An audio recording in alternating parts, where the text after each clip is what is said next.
Hello friends, എല്ലാവർക്കും പുതിയ വീഡിയോയിലേക്ക് സ്വാഗതം. അപ്പോൾ ഇന്നത്തെ വീഡിയോ എന്താണെന്ന് വെച്ചാൽ എൻ്റെ ഒരു ഹെയർ കെയർ വീഡിയോ ആണിത്. ഞാൻ തല തേച്ച് കഴുകാനായിട്ട് താളിയാണ് യൂസ് ചെയ്യുന്നത്. ഷാമ്പൂ ഒന്നും അങ്ങനെ യൂസ് ചെയ്യാറില്ല. പിന്നെ എന്തെങ്കിലും ഫംഗ്ഷനോ കാര്യങ്ങളൊക്കെ ഉണ്ടെങ്കിൽ മാത്രമേ ഷാമ്പൂ യൂസ് ചെയ്യാറുള്ളൂ. ആഴ്ചയിൽ 2 ദിവസം മാത്രമേ ഞാൻ തല കഴുകത്തുള്ളൂ. എല്ലാ ദിവസവും മെയിൽ കഴുകും, പക്ഷേ തല 2 ദിവസം മാത്രമേ നനയ്ക്കാറുള്ളൂ. ഈ ഡെയിലി തല നനയ്ക്കുന്നത് മുടിക്ക് അത്ര നല്ലതല്ല. നമ്മുടെ മുടിയൊക്കെ നല്ല രീതിക്ക് കൊഴിച്ചിലൊക്കെ ഉണ്ടാവുമേ. ഇത് ഞാൻ ഉപയോഗിക്കുന്നത് ആഴ്ചയിൽ ഒരിക്കലാണ്. ഞാൻ ശനിയാഴ്ചയൊക്കെയാണ് കൂടുതൽ ഉപയോഗിക്കുന്നത്. ഞായറാഴ്ച പുറത്തൊക്കെ പോകുന്നത് കൊണ്ട് തന്നെ ശനിയാഴ്ച തല തേച്ച് കഴുകും.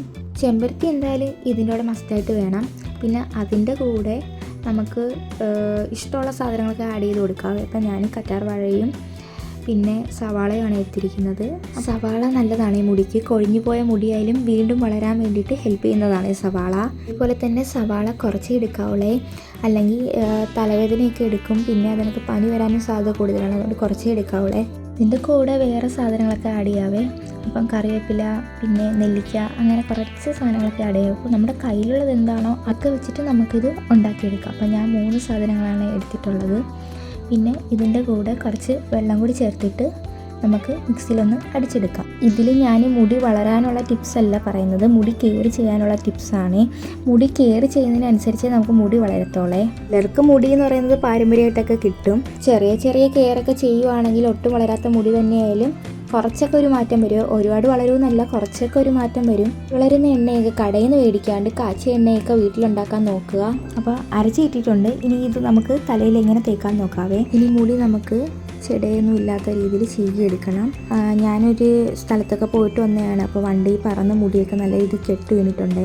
അപ്പോൾ ഞാനാണെങ്കിൽ മുടി മിക്കപ്പോഴും അഴിച്ചിട്ടാണ് നടക്കുന്നത്. അപ്പം മുടി നമ്മൾ അഴിച്ചിരുന്ന അത്ര നല്ലതൊന്നുമല്ല, കെട്ടി വെക്കണം. പിന്നെ പ്രത്യേകിച്ച് വണ്ടിയിലൊക്കെ പോവുകയാണെങ്കിലും കെട്ടി വെക്കുന്നതാണ് നല്ലത്. മുടി ഡാമേജ് ആവും നല്ല രീതിക്ക്. എനിക്കാണെങ്കിൽ ഹെയർ സ്റ്റൈൽ കെട്ടി മതിയാവും. ലാസ്റ്റ് ഞാൻ മുടി അഴിച്ചിട്ട് എവിടെയും പോകത്തുള്ളൂ. എനിക്ക് കെട്ടാനായിട്ട് ഭയങ്കര പാടാണ്. നമുക്ക് താരനൊക്കെ ഉണ്ടെങ്കിൽ ഒന്ന് ചിരണ്ടി കൊടുക്കാവേ. അപ്പോൾ ഈ പാക്ക് യൂസ് ചെയ്യുമ്പോഴത്തേനും കുളിക്കാൻ നേരം അതിൻ്റെ കൂടെ തന്നെ അങ്ങ് പോകും. അത് കഴിഞ്ഞിട്ട് നമ്മളിപ്പോൾ യൂസാക്കിയ ചീപ്പും കൂടി ഒന്ന് കഴുകി കൊടുക്കണം. അല്ലെങ്കിൽ നമ്മൾ കുളിച്ച് വന്നിട്ട് പിന്നെയും ഈ ചീപ്പ് തന്നെയല്ലേ ഉപയോഗിക്കുന്നത്. അപ്പം അതിലുള്ള ആരനൊക്കെ ഉണ്ടെങ്കിൽ പിന്നെയും തലയിലോട്ടാകും. പിന്നെ മാസത്തിൽ മുടിയുടെ തുമ്പൊക്കെ ഒന്ന് വെട്ടി കൊടുക്കണേ. തുമ്പ് വെട്ടുന്നതിനനുസരിച്ചേ മുടി അങ്ങ് വളരത്തുള്ളൂ. അതാണ് തുമ്പ് വെട്ടാൻ പറയുന്നത്.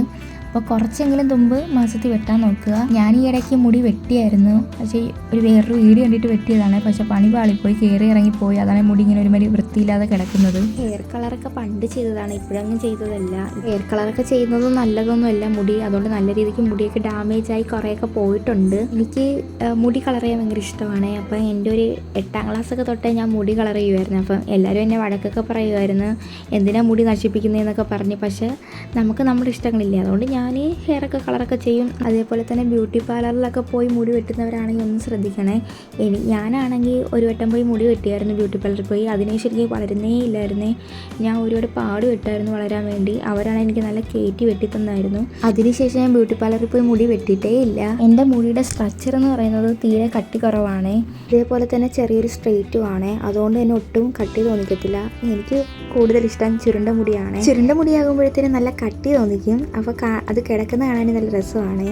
പിന്നെ ഈ പാക്ക് മുടിയിൽ മാത്രം ചുമ്മാ അപ്ലൈ ചെയ്തിട്ട് കാര്യമില്ല. തലയോട്ടിലൊക്കെ നല്ല രീതിയിൽ തേച്ച് പിടിപ്പിച്ച് ചെറിയ മസാജൊക്കെ ചെയ്യണേ. തലയിൽ ഈ പാക്ക് മാക്സിമം അരമണിക്കൂറെങ്കിലും വെക്കാൻ നോക്കണം. അത് കഴിഞ്ഞ് തേച്ചിറക്കി കളയാം. പിന്നെ ഷാമ്പു ഉപയോഗിക്കലും, ഷാമ്പൂവിന് പകരമായിട്ടാണ് ഇത് ഉപയോഗിക്കേണ്ടത്. അരമണിക്കൂറിന് ശേഷം ഇനി കുളിക്കാനായിട്ട് പോവുകയാണ്. അപ്പോൾ കുളിക്കാൻ കയറിയപ്പോഴത്തേന് മോൻ കിടന്ന് കരയുന്നത്. അങ്ങനെ ആളെയും കൂടി എടുത്തുകൊണ്ട് വരുവാണ്. അപ്പം ആളും എൻ്റെ കൂടെയൊക്കെയാണ് ഇടയ്ക്ക് കുളിക്കാറ്. ആൾക്ക് വെള്ളം കാണുമ്പോഴത്തേനും ഭയങ്കര ഭ്രാന്താണ്. അങ്ങനെ ഞങ്ങൾ കുളിയൊക്കെ കഴിഞ്ഞു. കുളിക്കുമ്പോഴത്തേനും പഴയ തോർത്തുണ്ടെങ്കിൽ അതെടുക്കാൻ നോക്കുക. ഈ ഇലയെല്ലാം അതിലോട്ട് പറ്റിപ്പിടിച്ചിരിക്കും. എൻ്റെ ഇലയും പൊടിയൊക്കെ തലയിൽ പറ്റിപ്പിടിച്ചിരിക്കും. അത് ഉണങ്ങി കഴിയുമ്പോഴത്തേനും ചീപ്പിക്കളയുമ്പോൾ അതൊക്കെ ഇങ്ങ് പോകും. സ്മെല്ലിന് വേണ്ടിയിട്ട് നമുക്ക് ജാസ്മിൻ്റെ പാരഷൂട്ടുണ്ട്, 20 രൂപയൊക്കെ കിട്ടും. അത് തലയിൽ തേച്ചാൽ മതി. അപ്പോൾ നല്ല മണമായിരിക്കുമേ. രാത്രിയിലാണെങ്കിൽ നമ്മുടെ മുടി വളരുന്നത്. അതുകൊണ്ട് തന്നെ രാത്രി ഒരിക്കലും മുടി അഴിച്ചിട്ട് കിടക്കാതിരിക്കാൻ നോക്കുക. ഒന്നെങ്കിൽ പിന്നിക്കെട്ടി കിടക്കുക, അല്ലെങ്കിൽ കൊണ്ടുകെട്ടി കിടക്കുക. ഞാൻ ചെയ്യുന്ന കുറച്ച് കാര്യങ്ങളാണ് പറഞ്ഞു തന്നിരിക്കുന്നത്. അപ്പം ഇന്നത്തെ വീഡിയോ ഇത്രയേ ഉള്ളൂ. വീഡിയോ ഇഷ്ടപ്പെട്ടാൽ ലൈക്ക് ചെയ്യുക, ഷെയർ ചെയ്യുക, സബ്സ്ക്രൈബ് ചെയ്യുക. അപ്പോൾ ബൈ.